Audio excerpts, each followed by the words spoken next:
Hey there, you're listening to BD4, where there's no better way to get your Yankees and Knicks analysis. Yanks every series, Knicks every game, and MMA on occasion. Here's your host, RJ Carbone.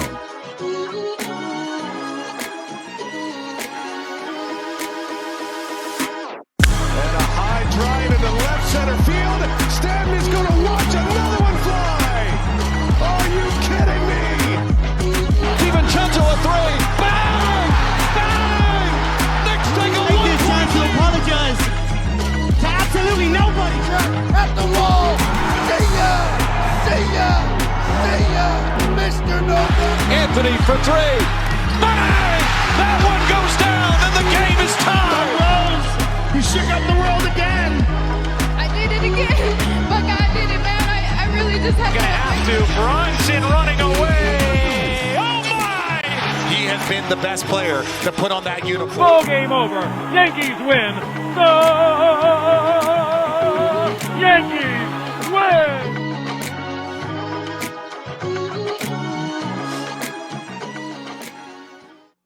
All right.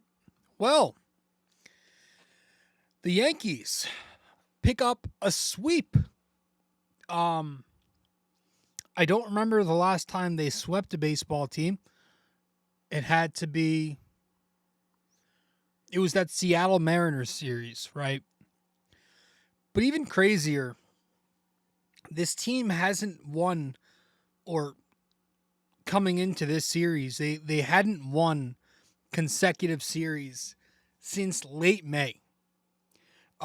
Which just goes to show you how freaking horrendous they've been this year and why I've kind of given up on this team. Now, that said, it was a nice series for the Yankees. It's been now 2 series in a row where they've looked like a competent baseball team, with some flashes of the 2025 Yankees mixed in. But it was important to see this series because they finally took advantage. And it didn't look like they were going to take advantage at first today. But they finish out this game. They clawed back, which, again, comebacks for a while this season were a thing the Yankees didn't do. Picked up another one after blowing a lead today. And now you look up and you see the standings. And it just looks a whole lot better than where they were after Houston. Because the Yankees finally gained some ground. With the Yankees win today over the Cardinals, and Toronto losing, if you still care about them in the standings, I don't. But Boston also losing. They're now just a half game back of the Red Sox. Tied in the loss column. The Yankees do have a day off tomorrow. Cleveland loses. They're 3.5 up now on Cleveland, if you care about that. That one kind of bothers me. I'm not going to lie. Like the Cleveland stuff, Seattle also lost today, by the way. But like the Cleveland, people focusing on the score, on the standings and looking at Cleveland and getting that one kind of bothers me. Like watching Yankees fans celebrate gaining ground on teams that are below them, unmotivating. It's embarrassing. Like, after where this team was, in June, entering June, how is that the bar now? Have some standards. Like, if you're one who's in on this Yankees team, the only thing worth getting excited about should be when Boston and Seattle lose, because that's who you should be chasing. If the goal to you is the final wild card spot, making the postseason, you've already lost the plot. How does one, like, I personally, I'm literally curious because I can't get to that point where I cheer for that. It's appalling to me, and I could never get into that stuff. Cheering for not being in last place, like people scoreboard watching the Cleveland Guardians, I wasn't looking at them. The only team I'm looking at right now is the Boston Red Sox and the Seattle Mariners. Those are the only 2 clubs. I'm not looking at anyone beneath me. It doesn't get me excited. The Yankees are supposed to make the playoffs, but I'm not. Yeah, I'm worried about Boston. That's the only team that I'm looking at right now because the Yankees now have 2 quick games at Steinbrenner Field against the Rays Tuesday and Wednesday before they begin a 4-game set in the Bronx against the Boston Red Sox at the end of the week. It's Thursday through Sunday. It's obviously going to be the biggest series of the season. And that is what will get me to maybe buy back in or completely fall out of hope again. That will depict everything, right? You can beat the Minnesota Twins. You could sweep the St. Louis Cardinals. I don't care. You got to beat the teams in front of you. You got to beat your division opponents. You got to beat the Boston Red Sox. So get it done. That's the one that's coming up at the end of the week that I'll be penciling in or writing in my notepad on my iPhone. Not the Twins, not the Cardinals. But it was a nice series, and we're going to talk about this series in this episode here, episode 893. The Yanks sweep the Cards in the Lou. 3-0 series sweep for the Yanks, and we'll talk about it the second we get back from a quick break here on BD4, episode 893. Be right back. Quick break here, guys. Stay connected with BD4 on social media. Follow us on Instagram and X at BD4Pod, and find us on Facebook by searching BD4. Don't miss out. Join the conversation. Okay, welcome back to the show. Episode 893 here, the podcast. So, folks, the Yanks swept the Cardinals this weekend. And it began back on Friday where they won 4-3. You had the righty Luis Gil take them out against the righty Piante. Yankee bats scored 4 runs on 7 hits, 4 extra base hits, 7 walks, 12 strikeouts. They were 3 for 17 with runners in scoring position. But they scored 4 runs in 5 innings on Piante, and that happened early. Top of the first inning, Judge with an RBI, Jazz with a 2-run shot, 3-0 Yankees, and then top 3, Dominguez picks up an RBI single. Didn't score the rest of the way against the Seattle bullpen, no runs in the remaining 4 innings. It was enough because a lot of guys contributed. Rice was 2 for 5, double, struck out 3 times. Jazz Chisholm goes 1 for 3 with a home run, a walk, and 2 RBIs and a stolen base. Dominguez 1 for 4 in this game, RBI, caught stealing, 2 strikeouts. Caballero goes 2 for 3 with a walk and a couple stolen bases. McMahon goes 1 for 2 with a double and 2 walks. And that was your offensive production. The bullpen for the Yankees, 3 2/3, 2 runs. Mark Leiter Jr. was the first in relief. Entered for Luis Gil in the middle of the 6th inning, and he escaped by getting a ground ball double play off his sinker. So he finishes 2/3 of an inning, no runs, no hits, a walk, and a hold. Camilo Doval struggled again with his control in the 7th. Issues a 1-out walk to Walker, lost the zone with his cutter. Hits Pages with a pitch, he lost the feel for his cutter. And then he gives up the RBI double to Scott to make it 4-2. Gets pulled for Luke Weaver, who throws a wild pitch to Lars Nootbaar. Run comes in. It's 4-3. But Doval's final line ends up being 2/3 of an inning, 2 runs, a hit, a walk, a hit batter, 2 strikeouts, and gets the undeserving hold. Weaver escapes the rest of the 7th through a clean 8th. We'll talk more about him later. Bednar closed it out in the 9th inning. 1 inning, no runs, no base runners, struck out 2, gets the save. But on the mound in this game for the Yankees, again, was the right-handed pitcher, Luis Gil. And we are going to tip our cap to the righty Luis Gil in this game. And we're tipping our cap to the second time to Luis Gil in, what has it been, 3 starts now? He wasn't great. By no means was he great. No Yankee starter was really great in this series, but he was the best of them. 5 1/3, 1 run, 4 hits, 3 walks, only 4 strikeouts, no home runs, 83 pitches, gets the win. Yeah, he hasn't looked great since coming back. The swing and miss stuff is not there yet, which is very unfortunate. Hopefully that starts to come. But again, he's still rounding into form, right?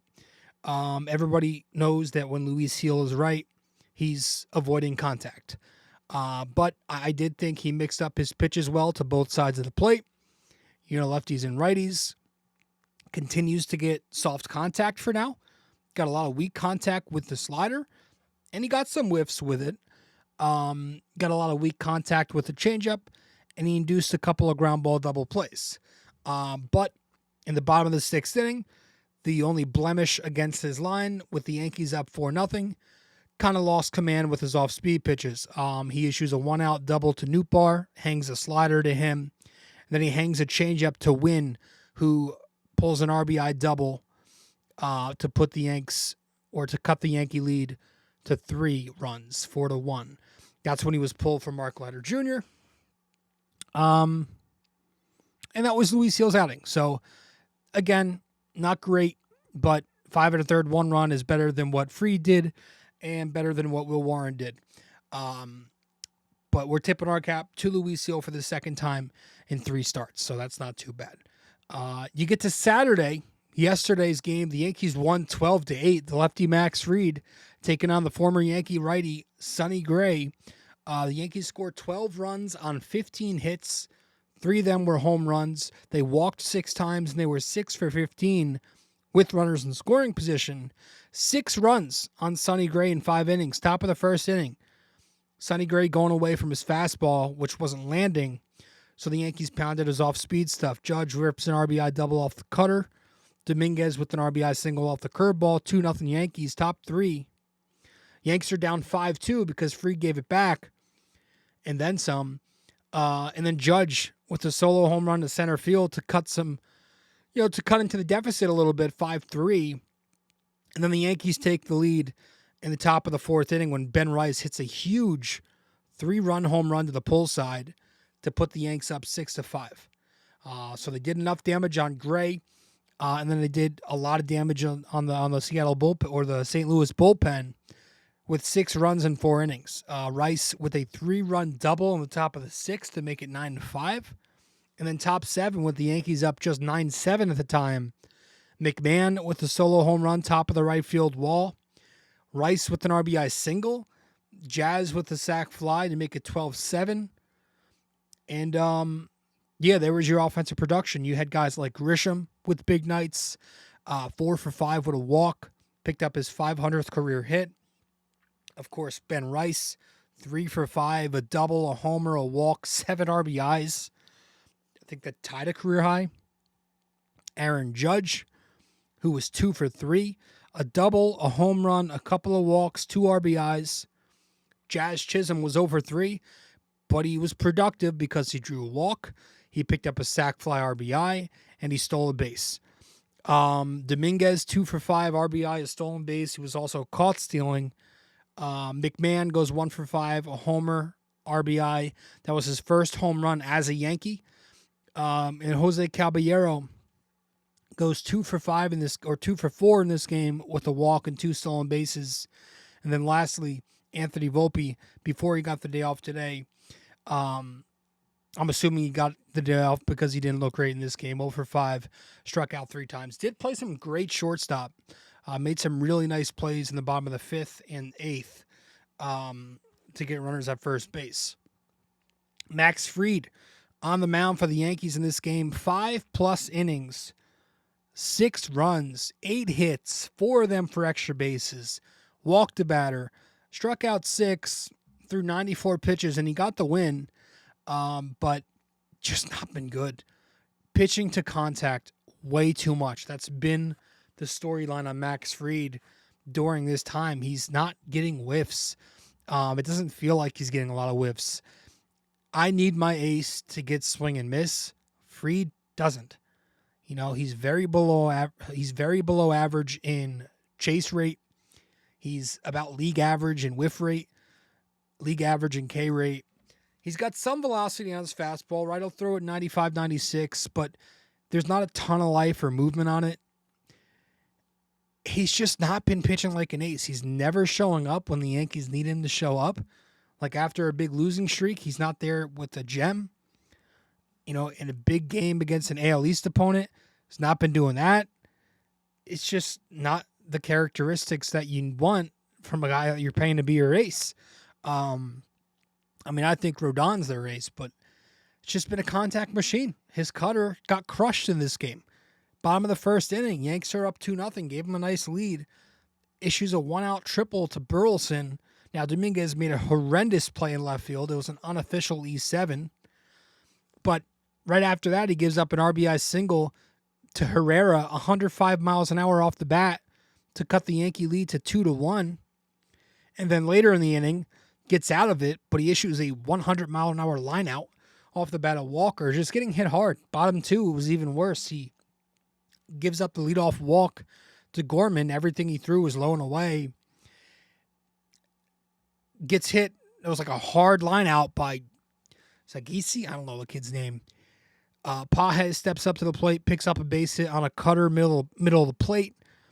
Scott picks up an RBI single on a sinker middle of the plate that ties the game. And then Wynn with the big blow, a 3-run home run, another cutter middle of the plate again. 5-2 St. Louis all of a sudden. I guess he settles down for a few innings, but bottom of the sixth inning comes, and the Yanks are up 9-5, leaves the game with a parting gift.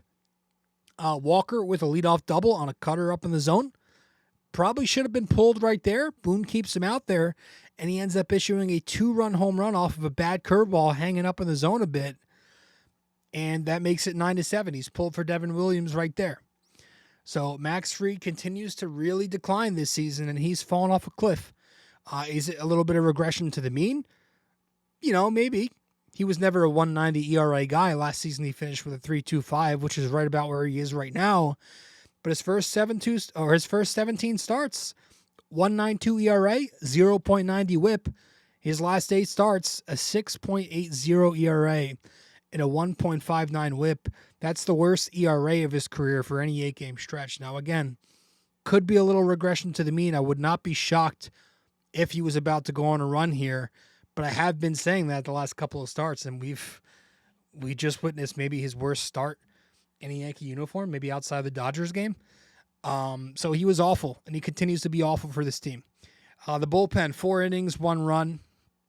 Devin Williams got the 6th with a 2-run lead. Looked really good. 1 inning, no runs, no base runners, struck out the side 1-2-3. Gets the hold. Yerry De Los Santos gets the 7th and 8th inning with the 5-run lead. 2 innings, no runs, a hit, 2 strikeouts, gets a ground ball double play. Leiter gets the 9th. Leiter does with a 5-run lead, and wasn't great. He was so bad the Yankees had to waste David Bednar in this game, but he gives up a solo home run to Pages. It's a sinker up in the zone. Makes it 12-8. Ends up giving up 3 hits in 2/3 of an inning. So Bednar has to come in and save his ass, and he induces a pop-up to end the game on 3 pitches. Gets the save there. But, yeah, Leiter was bad, but everybody else was good. And I want to real quickly go back to Yerry De Los Santos because, listen, Yerry's kind of becoming a weapon for the Yankees. And I know in the last episode we recorded, we kind of complained about the move that Aaron Boone made the other day, going to Yerry De Los Santos when he probably should have went to some of his other guys who were available. I want to make that clear. I think Yerry's a very good pitcher, and I think Yerry should get some high leverage innings. I just don't think it should be when everybody else is available. But he is a really good pitcher, and I've liked him since they started throwing him at the beginning of the season as a mop-up guy. I love his pitch mix. Now he's got the pitch mix, which looks like he'll only be good against lefties rather, because he's 2-seam changeup. But his pitches play the both sides because of his arm angle. He's got a hard 2-seamer with a split change. The 2-seamer's got good movement and velocity. It stays off the barrel, and he throws it away to lefties, but again, it's still a very tough pitch to hit if you're a righty because of his arm slot. And I like how the Yankees are getting him to throw his changeup more. They have gone away from his slider, which Yerry De Los Santos used to throw a slider.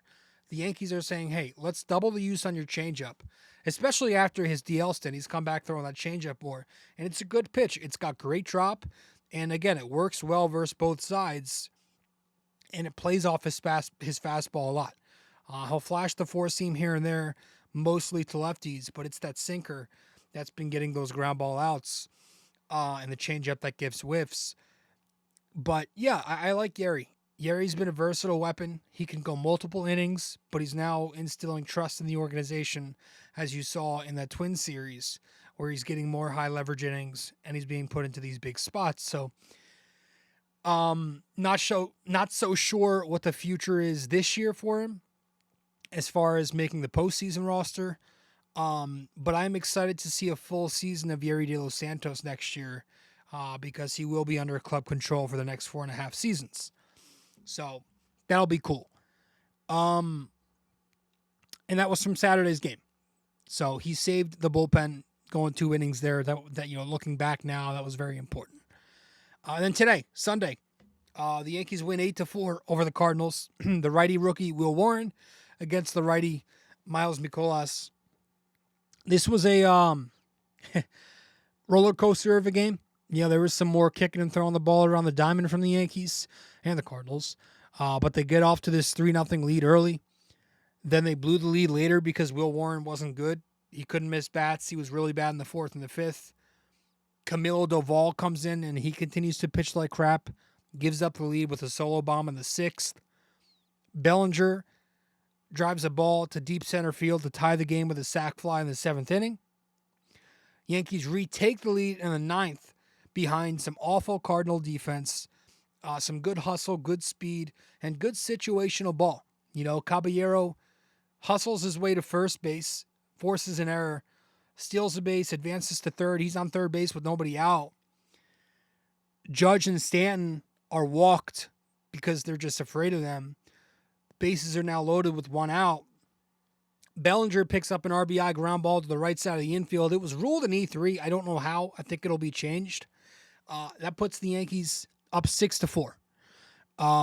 Jazz Chisholm with an RBI ground ball after that to make it 7-4. And then Goldschmidt with an RBI double the opposite way down the right field line to make it 8-4 Yankees. Weaver stays in for the 9th inning. And he goes 1-2-3. The Bats, 8 runs on 8 hits, did not hit a single home run, but they walked 8 times. Only 5 strikeouts, and they were 4 for 16 in scoring position. Against Mikolas, 3 runs in 5 innings. Against the St. Louis bullpen, 5 runs in 4 innings. Judge goes 1 for 3 with a walk and an intentional walk. Bellinger goes, again, 0 for 4, but probably should be 1 for 4 with a sac fly and 2 RBIs. Goldie goes 3 for 5, couple of doubles, an RBI. Dominguez 2 for 5 with an RBI. McMahon 1 for 4, RBI and an E5. And Jazz Chisholm, he was 0 for 3, but more production on the bases. He drew 2 walks, picked up an RBI, stole 2 bases, and he made an E3. So the thing with the Yankee defense, they try to make excellent plays when the excellent play doesn't need to be made. Sometimes you just got to make the play that you can make, and they don't do that. You saw Volpe try to force a throw, I think, on Saturday. Jazz Chisholm did the same thing today, ranging to his left. But that was your offense. That was some of your defense. Caballero goes 1 for 4 with an RBI in this game. Will Warren on the mound finishes 4 2/3, 3 runs, 1 earned run, 6 hits, a walk, a balk, 3 strikeouts, no home runs allowed, 95 pitches, and then no decision. Again, he wasn't getting whiffs, a lot of hard contact, kind of getting squeezed early. He was missing spots on the edges with his 2-seamer, trying to backdoor. 4-seamer was kind of landing on the edges, wasn't getting calls, but progressively just started to struggle more and more as the game went along. And the ERA, because he only gave up 1 earned run, does lower to 4.25. And in his last, I think, 19 starts, he's got a 3.80-something ERA, which is really solid. So that was Will Warren.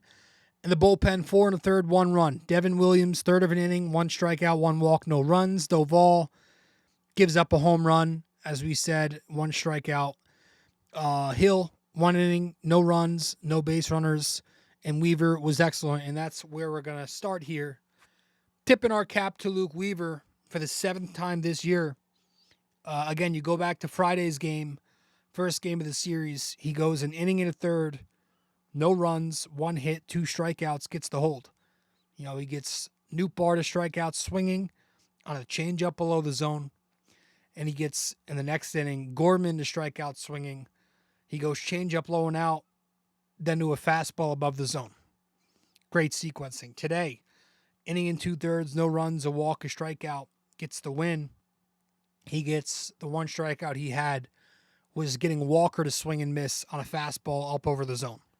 So that fastball changeup continues to play. He'll mix in the cutter when he needs to. He's now got a 2.52 ERA on the year with a 0.80 whip, which is the 3rd best among major league relievers per Fangraphs. So Weaver's been awesome. Looks like he's having a good time out there. The confidence is there, the swagger, the mound presence. Been a fun watch.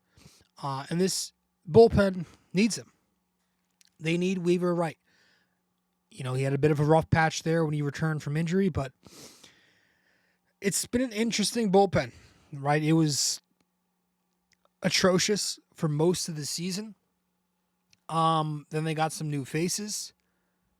I figured after the deadline, a lot would improve, but like the middle of the bullpen, still not being great. You know, still not great in the middle there. Jake Bird comes here. He was awful, gets demoted. I guess that was expected.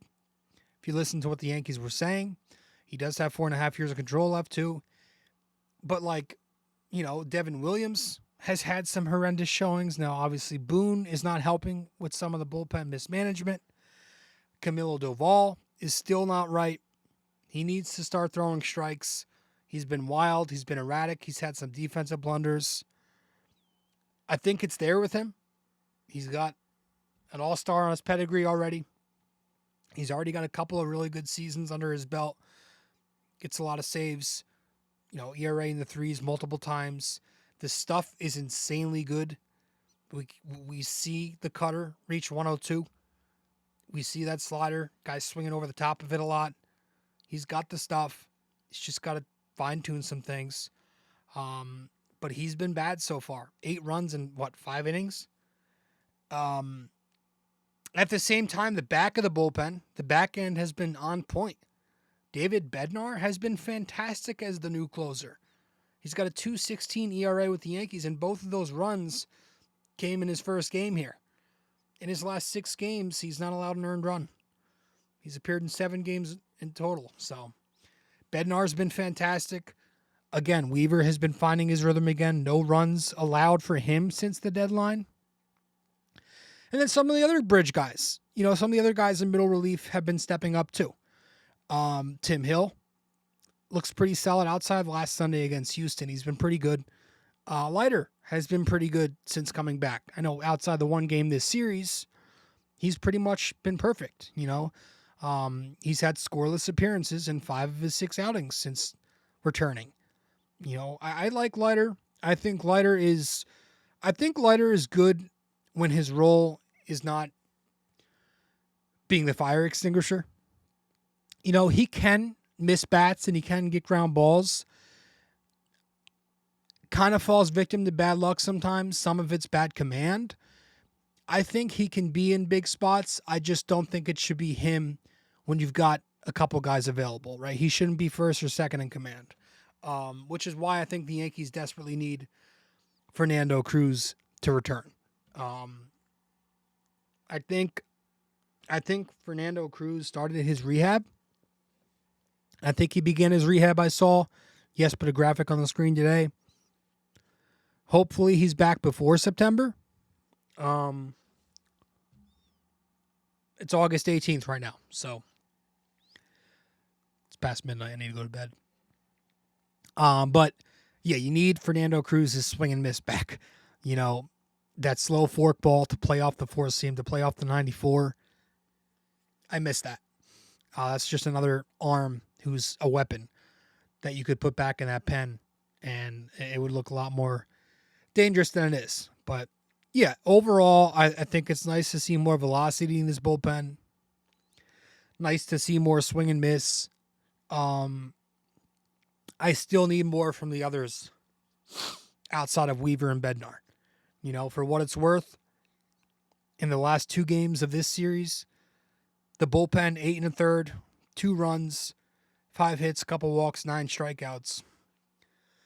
And it's kind of unfair to ask them to keep throwing, 4 or 5 innings every single night and, just ask the bullpen to be perfect.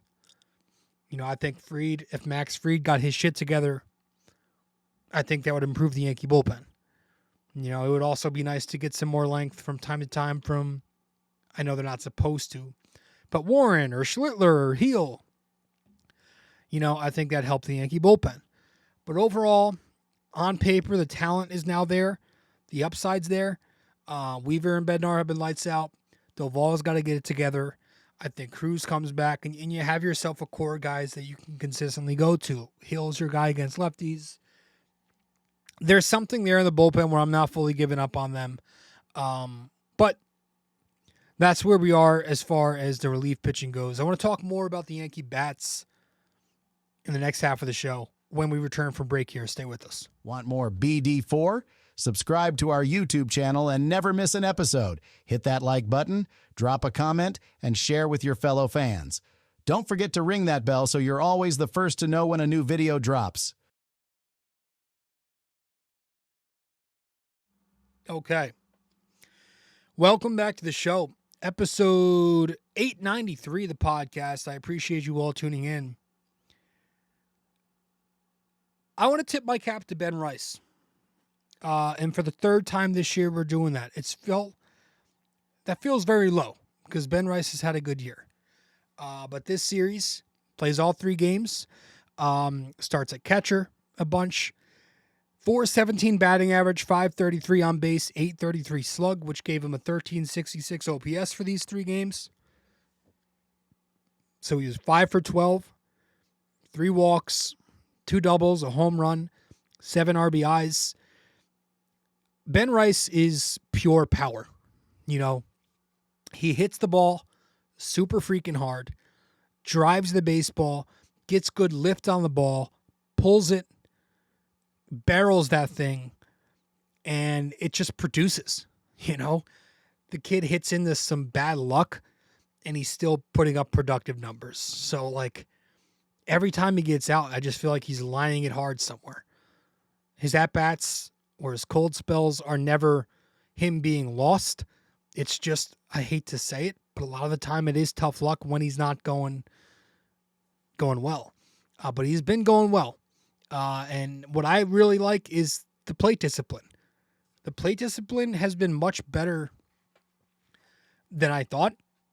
He's always been able to draw a walk, but the thing about Ben Rice has always been he doesn't chase. He stays inside the zone. His whiff rate is a lot better this year. That was a problem last year. He was swinging and missing a ton pitches inside the zone. His whiff rate this year is now better than league average. And he's walking a lot because he's not swinging and missing. He's fouling off pitches if it's not his pitch, or he's just putting it in play, and he's hitting strikes. So I like the fact that he's not swinging and missing a ton. And that's helped him have the year he's having. He's just been mashing. He's been mashing right-handed pitching. 254 average against the righties with an 846 OPS. Not seeing a ton of lefties, which is good.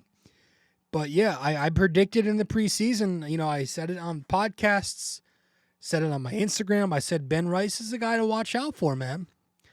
I said, I was kind of conservative with it too, to be honest. I was like, he's got his swing, he's got discipline, he's got power to be a good, decent platoon hitter.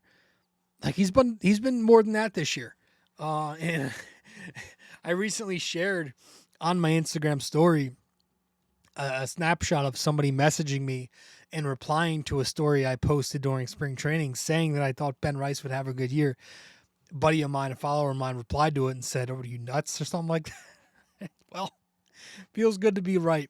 But he's been great, man. And he's starting at catcher now. And I think that could be something we have a conversation about regarding next season. The future of Ben Rice, the future of Austin Wells, because Austin Wells has not been good. Would putting Ben Rice as catcher, what would it do to Austin Wells?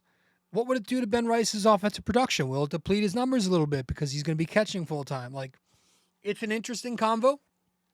But I think as a catcher, Ben Rice has been good behind the dish. I know he doesn't have a great arm, but I mean, what Yankee catcher has? But like the framing's been solid. I think his blocking's been fine. I think he calls good games. I think he works well with the pitching staff. Ben Rice has been on fire with the bat, and he's been fine behind the plate, and that's created a really good baseball player. And I'm glad the Yankees kept on to him and didn't trade him at the deadline because he's been red hot, and he's helping the Yankees hopefully turn this thing around. But yeah, all the bats are kind of getting warm right now, right? Not only does Rice look good, but a lot of the lefties. Jazz Chisholm, his at-bats have been excellent lately. Ever since that skid he went through, he's kind of getting it back together. He's walking a lot, not chasing, which has been a new thing for him this year. Grisham, just been an on-base machine lately.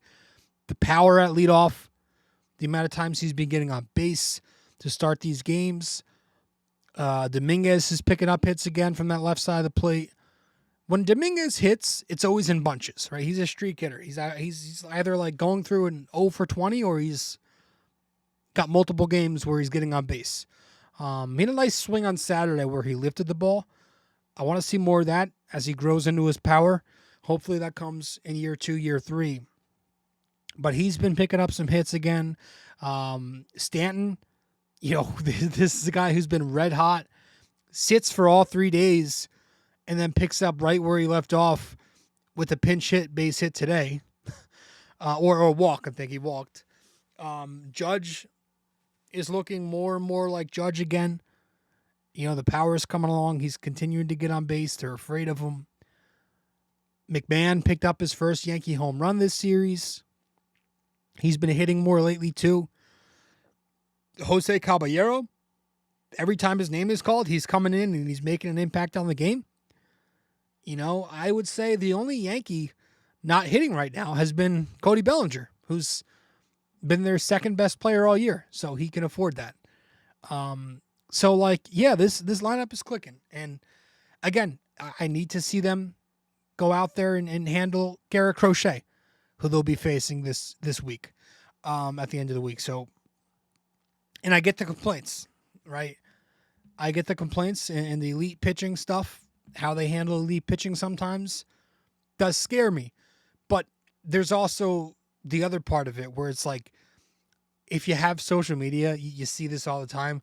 So many Yankees fans are legitimately moaning about the lineup and the offensive production from the Yankees. It's like you hear all these complaints and you're like, let me do some research for myself. And it's like, oh, they're third in runs scored this year. Like, what the fuck are we talking about? They've statistically been one of the most consistent offensive teams too. Like, contrary to popular belief, the Yankees are scoring a lot of runs in a lot of games. Like, people like to make it seem like it's skewed. No, they've consistently scored a lot of runs. Yankees fans have this weird idea that, like, in 162 games, there should be no such thing as variance or any kind of valley. That's just not realistic. Like, of course, they're going to have stretches and games where they don't score a lot of runs because it's 162 games and it's not a 17-week season. That's just not how that works. I was listening to the game. I was watching the game on Saturday, whatever day it was, where Fox did the game. And Przinsky and Wainwright and whoever else was in the booth with them, they're talking about this Yankee lineup like it's just Aaron Judge or bust. The old narrative from last year and the years prior to. It's no, like, this is the deepest lineup they've had in forever. They've got 6 guys with a 120 OPS plus. They've got, I think, 10 guys with an OPS plus average or better. And like, you got to give them some respect. And for the concerns about hitting good pitching, totally on board with that. It's a concern. But let's not act like the Yankees didn't just drop 6 runs and 9 hits on Sonny Gray in 5 innings. Sonny Gray has been great for the Cardinals this season. He's got elite breaking stuff. Yankees manhandled them. And they're also, to kill some more narratives, they're scoring in multiple ways. They're not just this one-dimensional lineup. No. You go through the numbers, they are top half in baseball in so many areas that reflect getting on base and driving in runs. They're first in home runs. They're first in drawing walks. They're 4th in on-base percentage. They're 5th in sac flies. They're 12th in doubles, 10th in triples, 13th in batting average. But they're also 5 points in batting average away from being 3rd in batting average, which tells you that nobody is really scoring in this fantasy way where it's a bunch of different types of hits. Nobody's hitting for average anymore in this league. It's all relative. So they're doing it in different ways. And they're also, you want to talk about scoring in different ways. They're using their speed to create offense. How about this series? Scoring with athleticism. And it hasn't been just this series. It's been for a bit now. They're not just station to station, But yeah, multiple times this series, taking extra bags on base hits, which is just stealing bases and taking advantage of a bad catcher. John Boy put out a tweet today. The last 22 games, the Yankees have 32 stolen bases, which is the second most in baseball. And it's their most in a 22-game stretch since 2011. Yet all series, it was Jazz, Caballero, Dominguez, multiple stolen bases.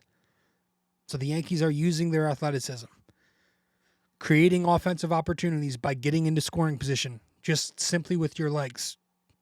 If the bats struggled with guys on base this series, they'd run to get into scoring position.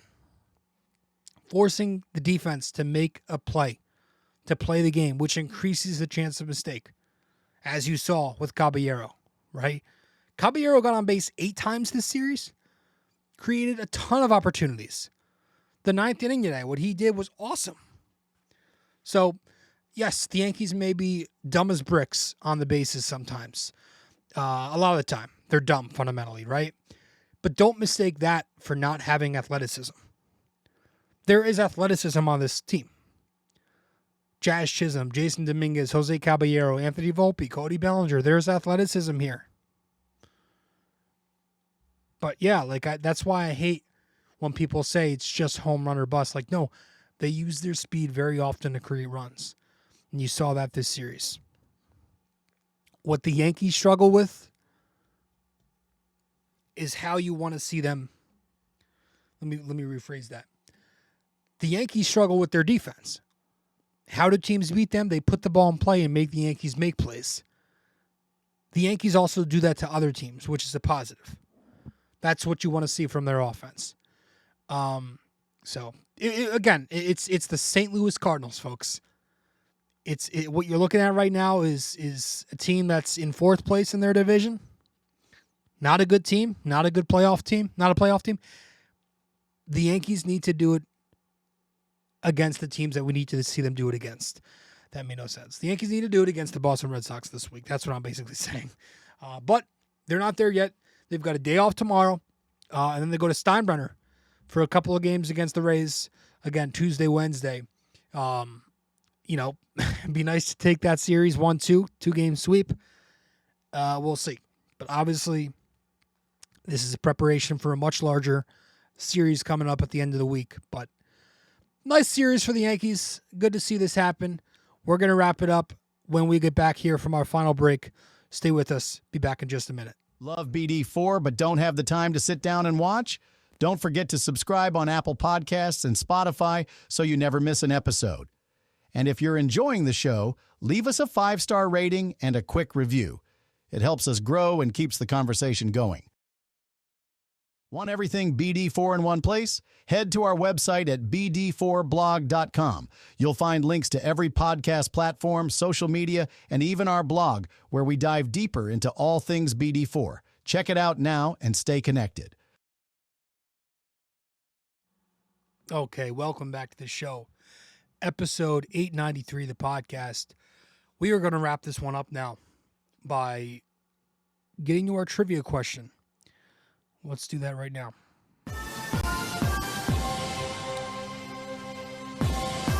Okay. So,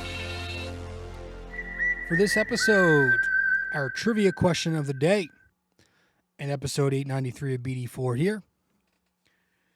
Which Yankee launched a grand slam in the 1964 World Series against the Cardinals to help force a Game 7?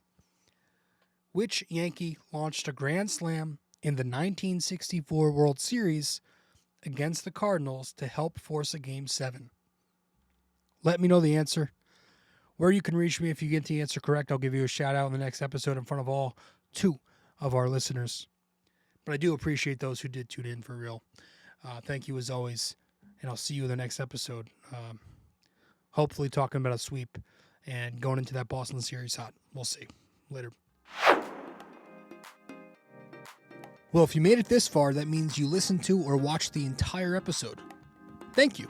Just remember to follow, subscribe, download, rate and review, and all that fun stuff to help out the podcast. And I will see you in the next episode of BD4.